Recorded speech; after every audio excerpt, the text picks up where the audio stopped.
And welcome back to Bros in a The Landfill. World of... Sorry, I just thought I would take that before, you know, this is dating the episode, but this recording is taking place in the wake of crazy election news, and before Trybien makes this political, I thought I would make sure that we talk about JoJo's Bizarre Adventure, something completely non-political.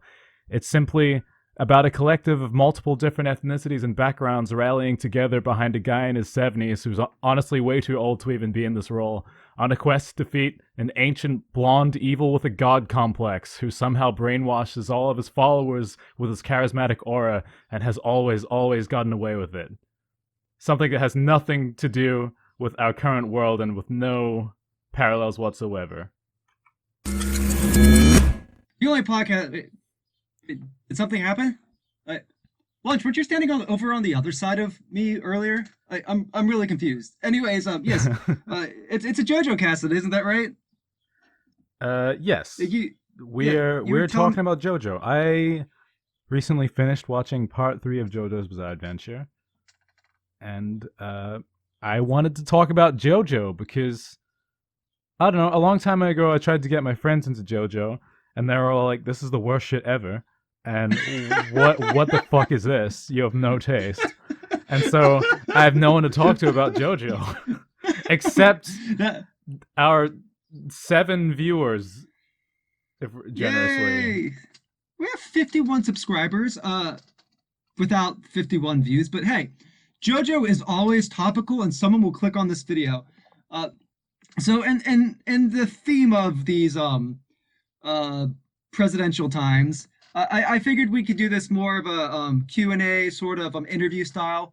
Since it's been a few years since I've watched part 3, I don't have the most in-depth knowledge of everything that happened. So I've got my list prepared. I've got my opinions already, but I want to know what Lunch thinks because it's fresh in his mind. Yes. So do you have any opening statements to make to the audience about part 3 before I move on to our first question? I'm not sure what you're going to cover in your questions, but I liked part 3. At times I would almost call it good. But yeah, I feel like I'll just ramble endlessly if I don't just answer your questions. So just hit me. Yeah. Yeah. I want to make that one comment. You say it's almost good. JoJo is always something that transcends good and bad. Yes, it's its own beast. There's something like, because like when I showed JoJo to my friends, it's not like I was like, here, look at this amazing, conventionally good show. It's like I find it just kind of intoxicating, or there's something very alluring about how bizarre it is. Like its sensibilities are just way off a normal show. Like the art style is ridiculous. The way that every single action that takes place at any time is narrated in a screaming voice for no reason when we can clearly see what's going on. Especially how the first 2 seasons like just relentlessly escalate until like you're like on the moon and shit. It's, I don't know, there's something mesmerizing about this strange creator's vision, and I just want to see where it goes next. Yeah, well, that's a perfect transition to my first question. How do you feel part 3 held up compared to the previous parts? Part 3 is kind of its own thing. It's weird. Like part 1 is kind of just about the ever increasing absurdity and like how high the stakes keep getting. Like part 1 like begins with a guy like fucking kicking a dog, and like it just almost immediately shit's like, well, is it episode like 2 or 3 that like they have like a fight on the roof, and then like the roof caves in, and they're like falling from the like the 3rd floor to the 1st floor for like 5 minutes and having a whole conversation. I know, like it's so extreme, and I think they realized that by the end of part 2 you couldn't do it anymore.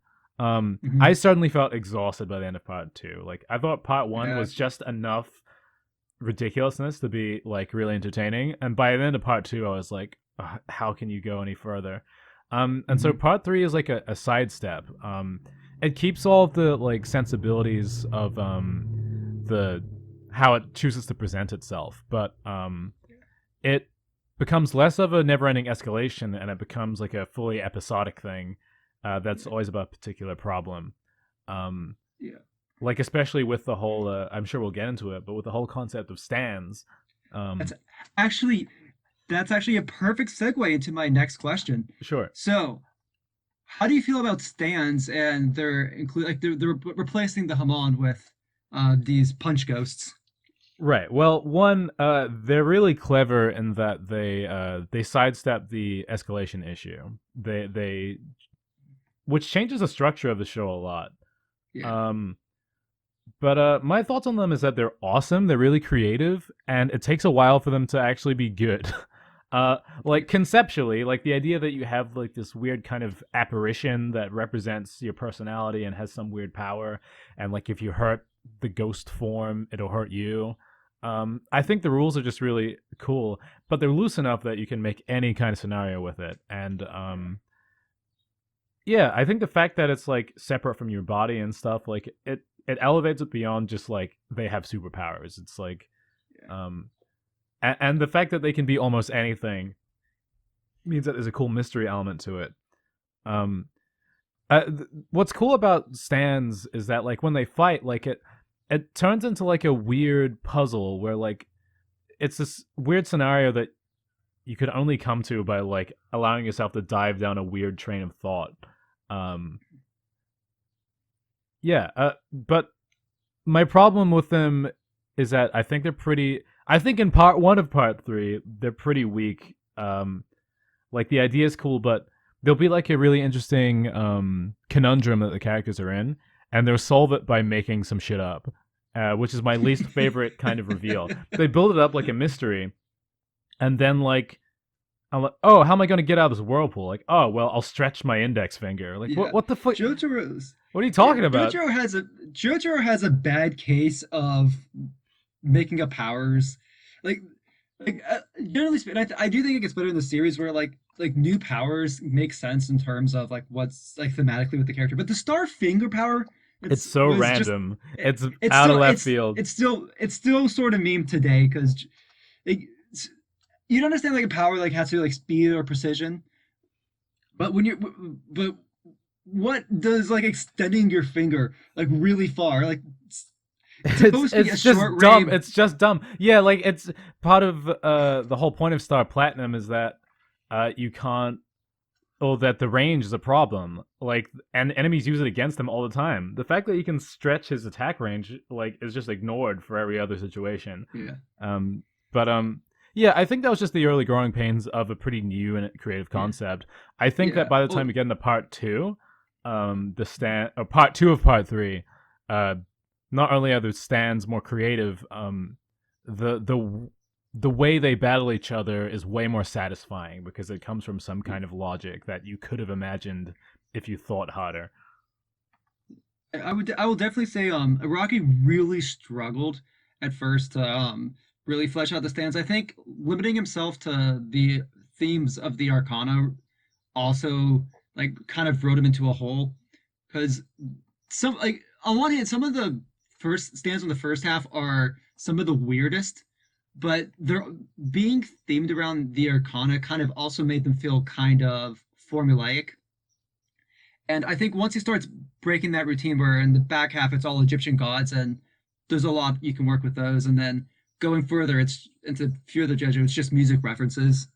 Like I feel like it wouldn't have to be so limiting. It's just that I don't know if you're gonna ask me about this, but part three is really long for no reason. Um, it's actually like funny I, that you say that because part three isn't even that long as a manga. It's just it was stretched out to 52. Like if I'm correct, part five was longer, had more chapters than part three, and it's only 39 episodes. that's interesting. It Well, like Yeah. it's just like there aren't many events in part three. Like they have their main quest, like let's travel Yeah. around the world and let's go to this place and fight Dio, and that's literally the whole show. Like there's not really much of a diversion from there. It's just like fight Well, after fight after fight after fight. I think well, you could cut like half of the fights out of the story and it would just be better. well, I think part of that is on one hand, Rocky definitely struggled switching to like a fight of the week because parts 1 and 2 were just straight stories. Like there were fights, but the narrative is a bit more seamless rather than oh who's the bad Yes. guy, who's the standard fight. No, part And three is even like a video game or something. yeah, It's not, and even though like what's happening is like a road trip. Like that seems like it should just be more of a travel story. yeah, It's only occasionally a travel story.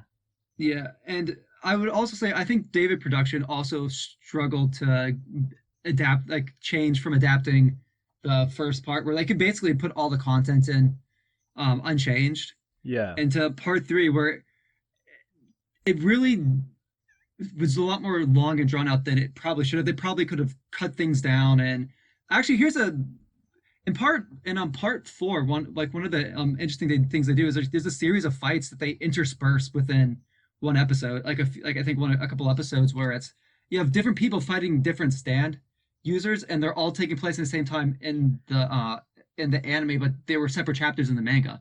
Like, as the story got on, like even though parts 4 and 5 are also enemy of the week stories, they were adapted much better for the type of anime that JoJo needs to be. Sure. Yeah, well, it's just like it can very easily become exhausting to watch JoJo, which was like Oh which yeah. was fine in season 1 when there are like less than 20 episodes. Mm-hmm. But here it's like give us some downtime. Like I don't know, give us more scenes Well, where the characters are like I don't know, just on a bus or something or like I mean they do it a little bit, but mm-hmm. yeah, I think that this show can be quite overwhelming and there's just too many fucking guys to fight. Uh, Yeah. it's like You sometimes know, instead of being excited or tense when you guy shows up, I'm like, ah, come on. yeah, part 3 absolutely has some of the weakest villains. And actually, I want to say that's also part of the problem with part 3 as opposed to some of the later parts, is that the minor villains aren't that interesting. So it feels like you're just and it doesn't help that a lot of them are just brain controlled by Dio, so they're not these unique individuals. Yeah, Uh, so it's a lot of oh, just brainwashed person with they're all evil just stand bad. figure out. Yeah, I think there's only a few that are memorable, and honestly, I took a huge break between the like at the midpoint of this season, so I don't really Oh, I remember did all the too. early Don't worry. guys. But I thought there were a couple of good villains in the second Oh, half. oh yeah, Like I the, thought Dobby, the Dobbies in Darby. particular are fantastic. Yeah. Oh yeah. They're awesome. Mo- the back half of part 2 is what most people remember. Uh, It's eh, in my opinion, it's no contest. Like just because yeah. it feels like they've just figured out what the show is Mhm. finally. Um, But yeah. I think that's also when Araki figured out what he was like, what JoJo was like. Once he was able to break from the Arcana structure, and he was able to have a bit more fun.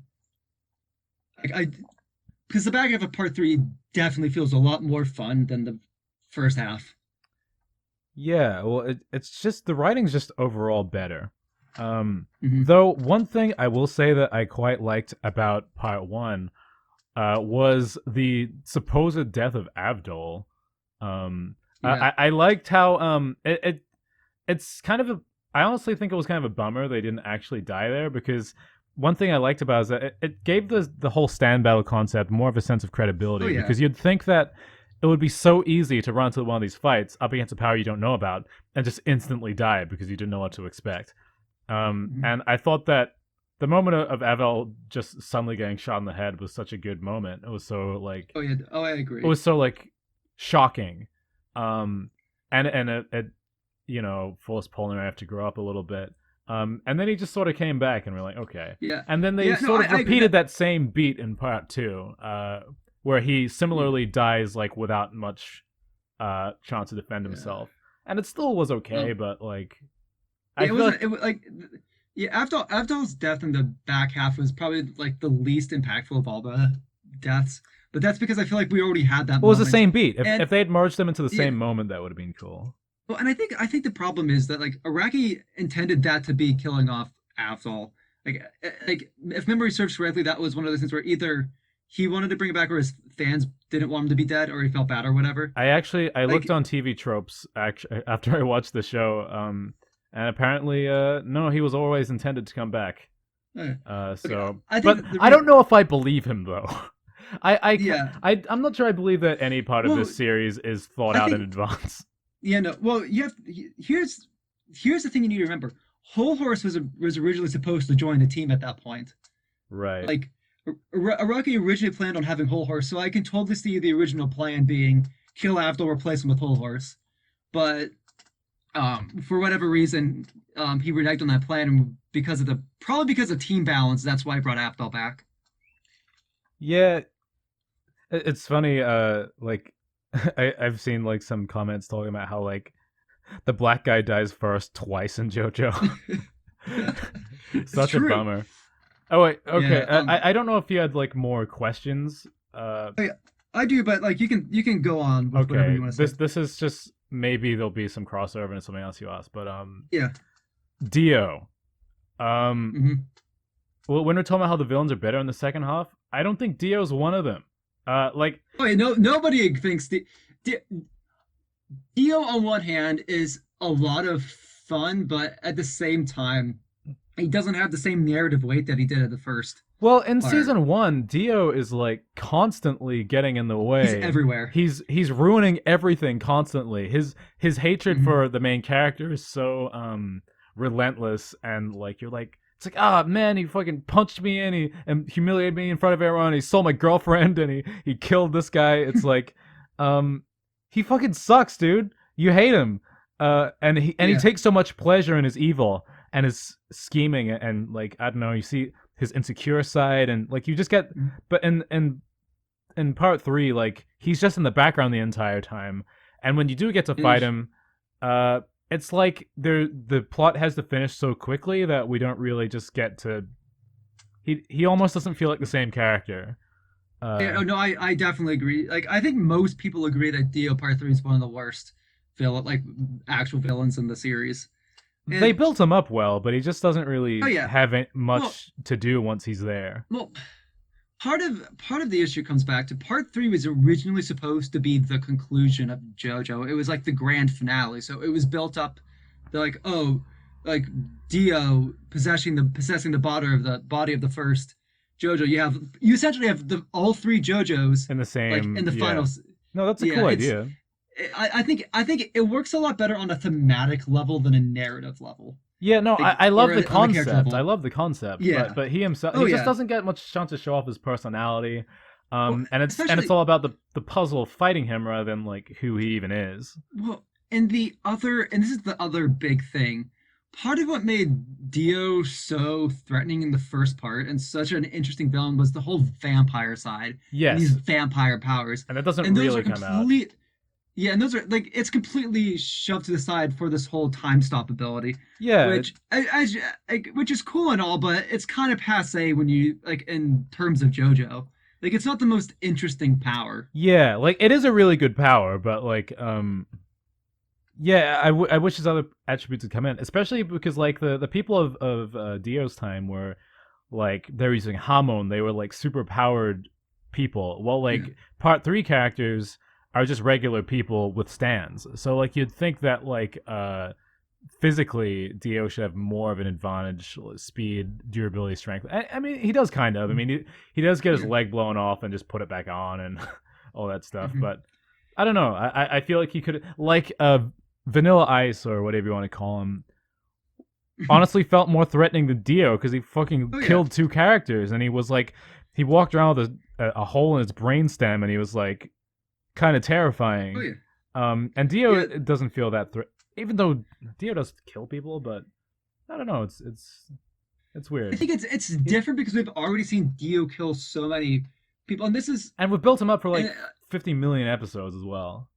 yeah, and I don't think it helps that part two really had nothing to do with Dio, and all of a sudden Dio is back, but we don't even see him till the very end. Yeah. So we've gone.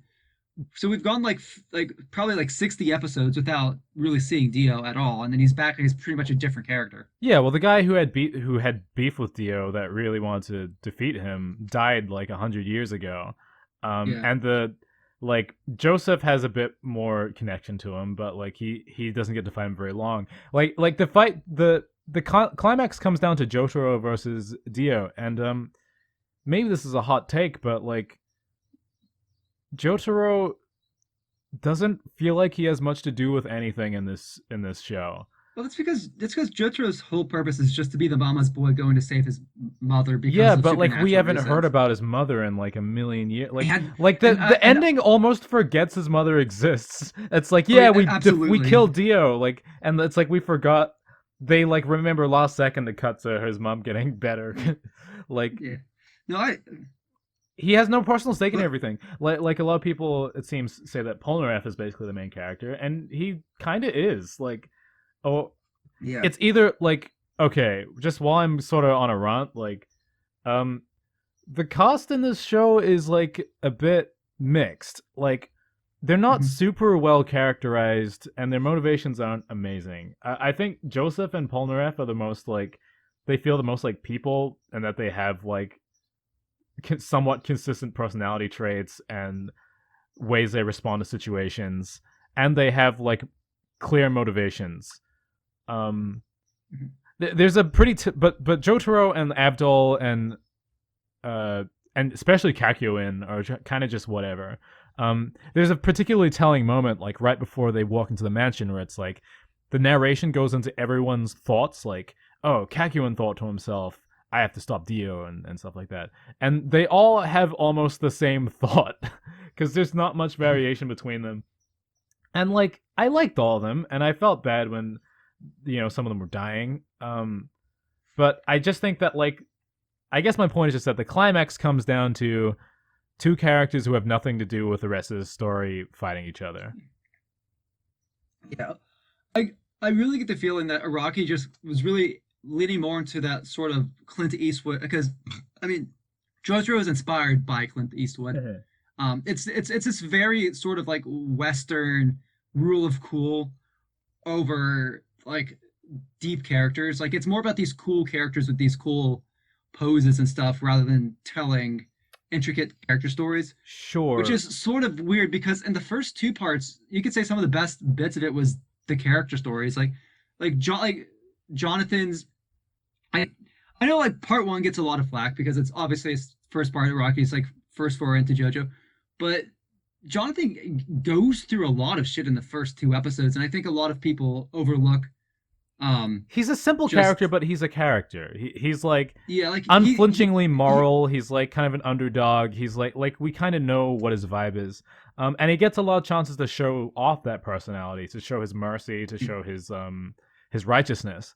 And like I have no problem with Jotaro being a pretty simple character, but like he just often doesn't even he's really get to almost do anything. Like one of yeah, my he's like a stone cold badass and kind of a punk kid, right? Like I think yeah. one of the best Jotaro moments was when the guy who can turn you into a little kid, like, has been like terrorizing Polnareff this whole time by turning him into a kid, and it's really tense.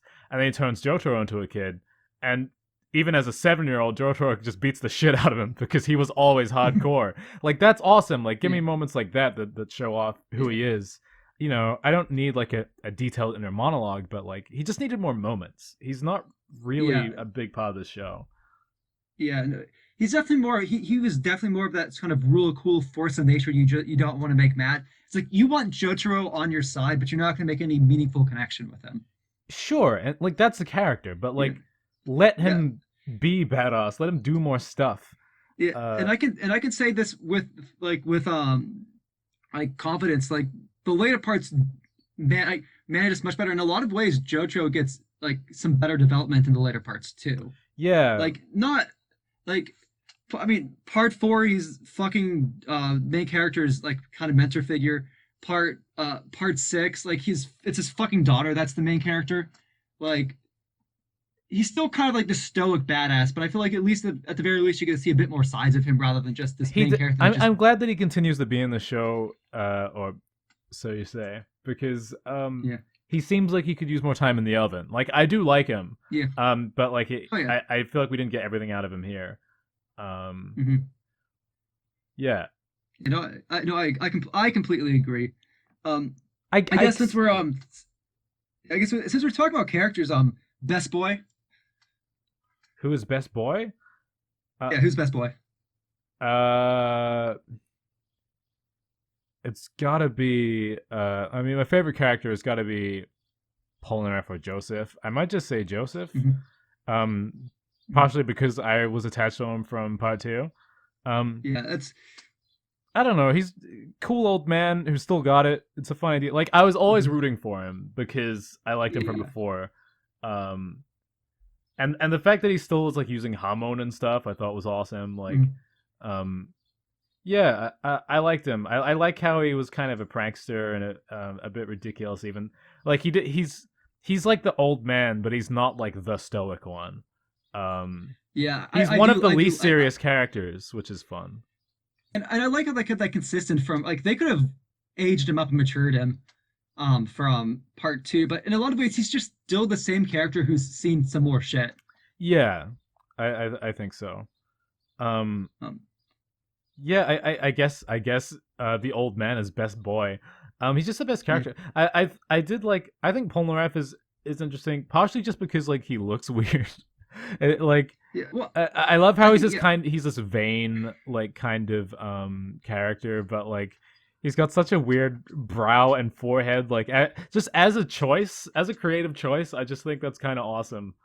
Um, and he goes through a real arc as well, which is to say a lot about the cast in part three. Yeah, he gets to have an arc about being less of a hothead, and having Yeah. a bit fighting for something more than himself and stuff. Well, and also like his whole like also given that like his main motivation also has to do with the revenge for the murder of his sister.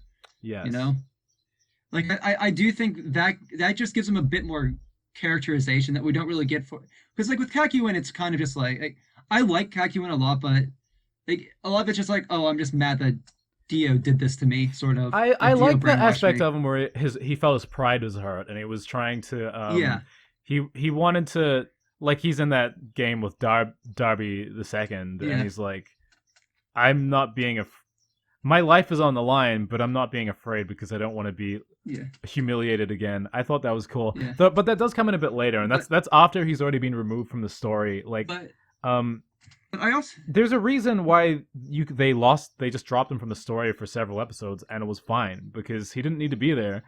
Like, he's just another like well kind of reserved stoic dude. yeah. And but here's kind of what I think. A lot of part three isn't really about the individual characters. It's about the group dynamic. Yes, And I think that's where part three's characters really shine. Like when they're by themselves, when they're just like when you actually sit down and think about their motivations, it's like but it's how they play off each other yeah. because they play off each other so The well. party is more than the sum of its parts somehow. Like Yeah. it's more the idea of friendship and connection on the road trip, like having these weird experiences together and going through this culture shock, which is kind of another Hmm. element of the season that is more realistic than the previous seasons. Yeah. That's kind of the I would have liked more of that actually. Like I don't know. I thought that was it gave some believability to some humanity to such a ridiculous show. Hmm. And so And that's nice.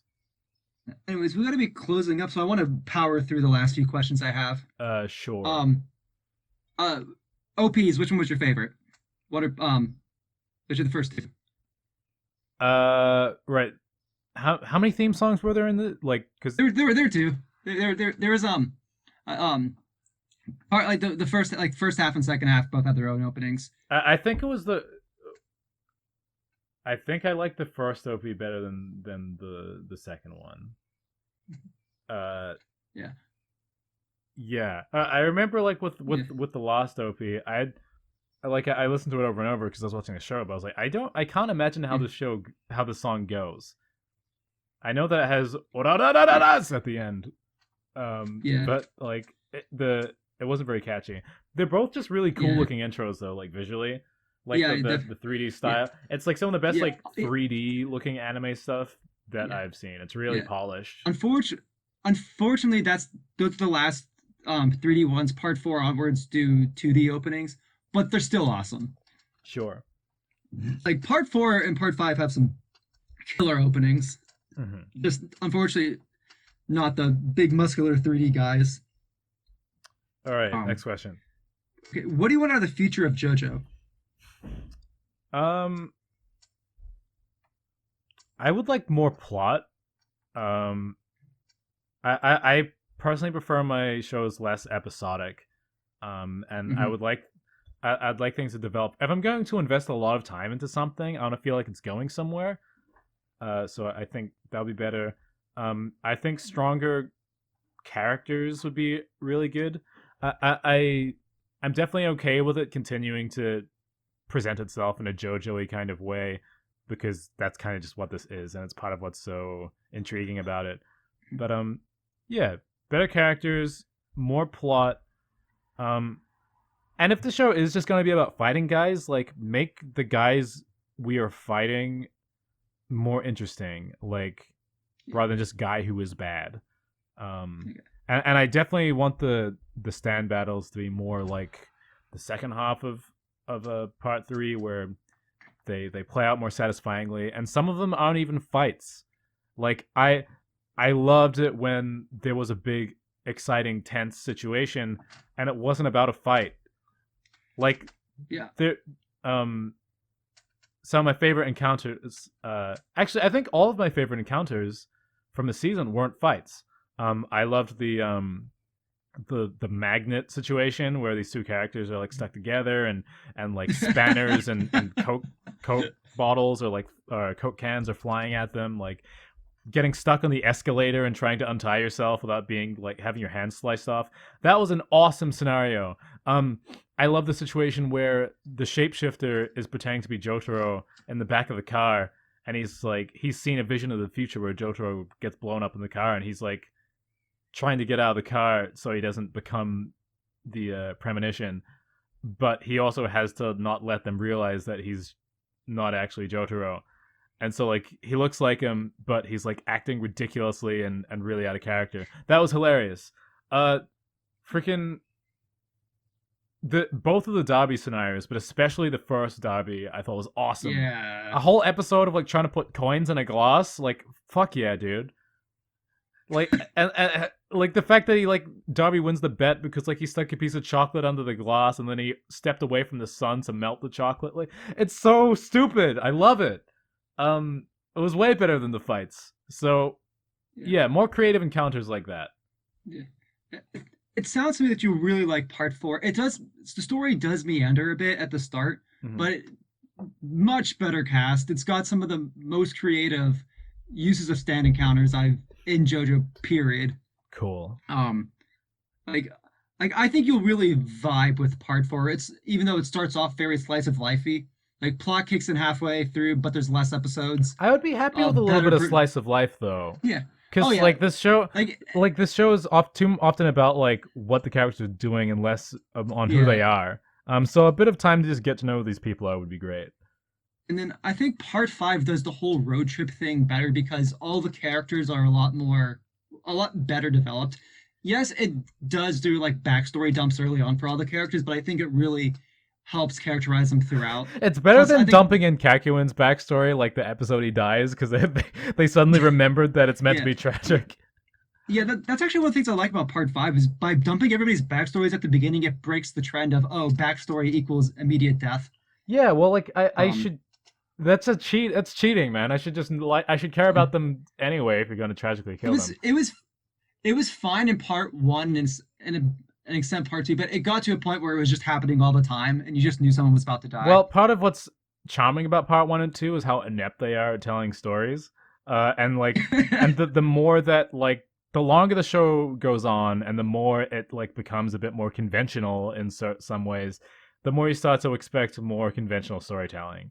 Like, Yeah, you can get away with a super dumb story in 12 episodes because it's just a rush, but yeah, like if you're asking me to invest long yeah. term and into like the descendants of the descendants of the descendants of your original character, like you gotta like start, I don't know, Yeah. telling a better If there's story.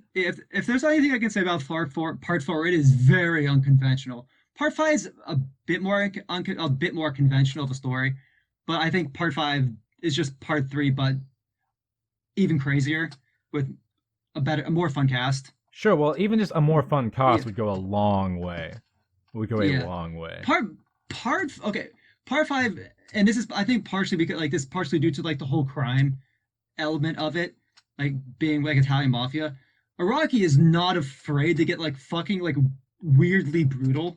That like in ways that you don't like necessarily expect. Like these aren't like the main characters aren't necessarily good guys, so they do things you would not expect a JoJo character to do, That's like a interesting. JoJo main guy to do. I mean, Like yeah. yeah, um, yeah. I think the last question I have is: do you have any recommendations for people who like Part Three of JoJo? Uh, recommendations for people who like JoJo. I mean, what else out there is like JoJo? Like, it's at first I thought I was maybe watching the show ironically, but I'm not anymore. I just genuinely like JoJo, and part of it is because it's ridiculous, and partially it is because it's kind of bad. But I just like it's kind of a one of a kind flavor. I guess if I want, I guess I could say like if you like the way that the powers interact with each other and are used creatively, but have clear limitations. I guess I could say My Hero Academia is pretty good at that too. Um, because like I don't know if you it's the combat here is always like this power with this limitations versus this other power with these limitations, and Mm, yeah, My Hero is similar. Like it'll be one power with its certain drawback versus another one. Like mm. because like shows like Naruto have a strategic element, but there's also so much shit you can do that like it's It like doesn't really oh matter. It's I'll just whoever. It's it's just kind of based off whoever believes they can win the most. yeah, like the strategy of Naruto is really undermined by how convoluted and bloated it is, in my opinion. Even during Which the on one first way makes it arc, where it's like, oh, I know, which I'll counter him by summoning dogs. Like, oh, okay, I guess we could just summon which dogs. on one hand is fucking awesome, but like there, Yeah, it's that's very true. hard to feel like it's very hard to feel like any real stakes because it's like anything, just like anything can happen. Yes, and yeah, part three of JoJo is like that at the start, but it gets less so. Uh, I mean, the whole time stop thing at the end is not the most. It's fine, I guess. Uh, It's the start of a trend of Iraqi using time based abilities. It's it's well, the probably fact the that least. Jotaro's stand happens to be kind of like a mirror of Dio's is like it's okay, but it's something that It's narratively interesting. I wish it wasn't just. I wish it was built up maybe a little earlier than like sort of just like Yeah. Oh, I definitely. and Oh, yeah. it's just crammed Absolutely. into the end. Though I know we're like just going off script and taking too long here, but I did really Yeah. like Okay. the aspect that uh the whole thing where Jotaro can move and stop time, but only a little bit, is really creative. I Yeah. kind of just think it could have been more interesting than him getting his own time stop at the last second. No, I agree. Um, Yeah. No. yeah. But like having the whole scene where like he's frozen and he gets a bunch of knives thrown at him, he counters off the knives, but then there's still more stop time, and so there's more knives coming. Is a cool moment. It's a cool Mm, beat. mm. I'm going to use this moment to put my recommendation out because this is actually. It's funny that you finished watching JoJo because this is something that I was thinking recently because the third season of Golden Kamui is airing and it is so fucking JoJo.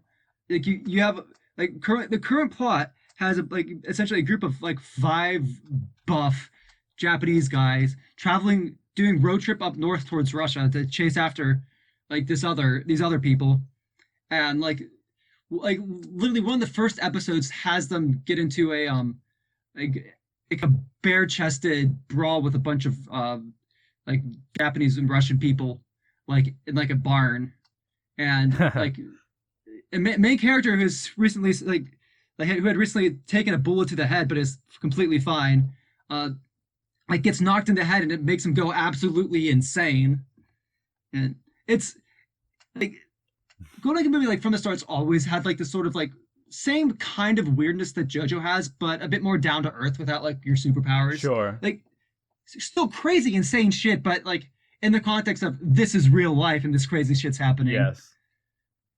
I mean, for fuck's sake, the main character is like LinkedIn is literally the immortal Sugimoto who survived pretty much a death experience in war, and like saved a bunch of his like comrades. Long title. And yeah, Golden Kamui is probably JoJo, but slightly more realistic, but somehow slightly more insane. Hmm. That's the best way I could like a phenomenal, colorful cast of characters. Like a lot of a lot of like because there's no powers, it's a lot of just strategy. Like fights are all about strategy. I have like all these like factions like trying to outsmart each other, going after like these collection of tattoos which form a map to find like this native tribes gold that's been stashed away. And like I like that goal. That's a simple, yeah, relatable goal. Get a bunch of and gold. it's and but it leaves this funny situation where it's like these tattoos are like these full body back tattoos that were all that were like printed on all these like prisoners that like one of the main like the guy that hid the gold away like tattooed on all of them. So it leaves a situation where you're trying to hunt down all these prisoners with these tattoos to either copy the tattoos from the back or in some case kill them and skin them to take their Oh tattoos. my god. This sounds hardcore. Yeah, no, Golden Kamui is so hardcore, but yet it still has like that JoJo goofy heart to it. I do like Like, I just want to mention that um anime has, I think, a pretty deserved reputation of being very samey, or like it's not like all animes are exactly the same, but like I feel like it's kind of rare for something to have such a distinct identity and flair and uh style. And I think that's well, I something think that I can really give JoJo credit for. And a lot of people would say yeah, that like it these are all bad reasons to be unique, but I don't know. I think there's just something about it that, and I, obviously lots and lots of fans of the world agree. I mean, if there is one thing that Golden Kamui definitely like, it takes inspiration from JoJo, it's the homoerotic vibes. That Like, it I is, love. That's such a fascinating yeah, aspect of these shows. How like, yeah. oh, we have to save this beautiful woman, and then like we just never see her again. Like, because it's no, it's about, I don't know. Yeah, Yeah, I but think one of the least believable uh parts about this show is that anyone in it is straight, or that or that Joseph is like has like kids and stuff. I'm like, I mean, Joseph was pretty like in part two. Joseph was pretty like like much of a ladies man, but no, the but I don't know. It was like a he also was giving off some pretty strong gay vibes as well. But I mean, I guess I'm just like, well, well, okay, sure, he shows his midriff, but I show my midriff, so you know, I don't know.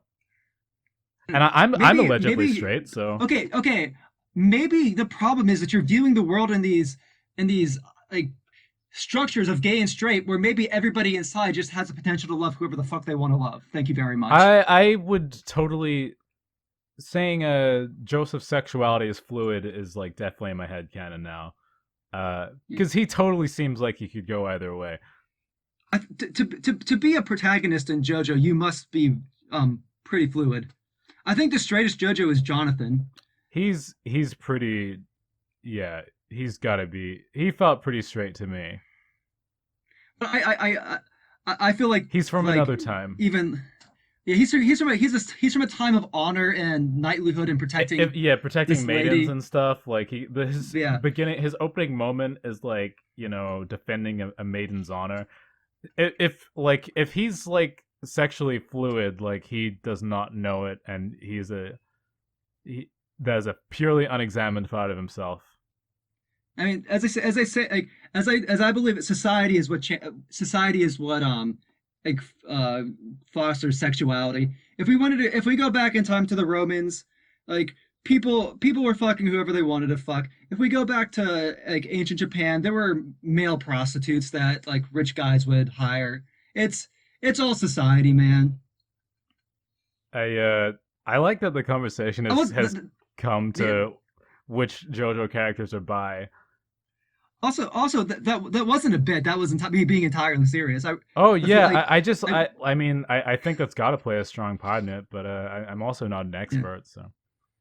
yeah. Well, I know I'm just mentioning because like one of the like a few years ago I went to there is a I know we got to be finishing up because it's already late. I just want to That's too much put like fun one talking last about fun JoJo. Japanese. Yeah, because like one of the things that really got me thinking like this is like a few years ago I went to like I went to Canada with my family and with Helen, and there was a museum like in Toronto that had this exhibit on like this quote unquote third gender in Japan, which was essentially young male prostitutes that men would hire. Wow. And it's like they had wives, they had kids, but they'd hire male prostitutes.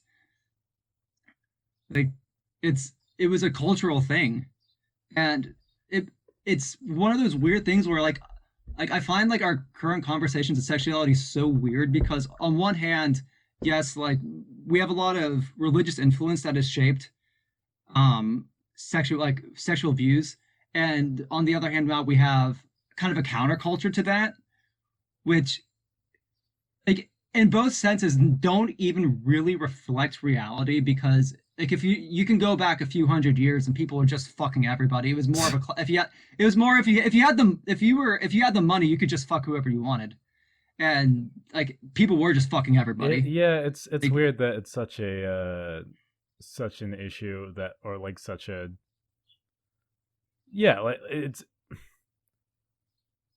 I words are failing me.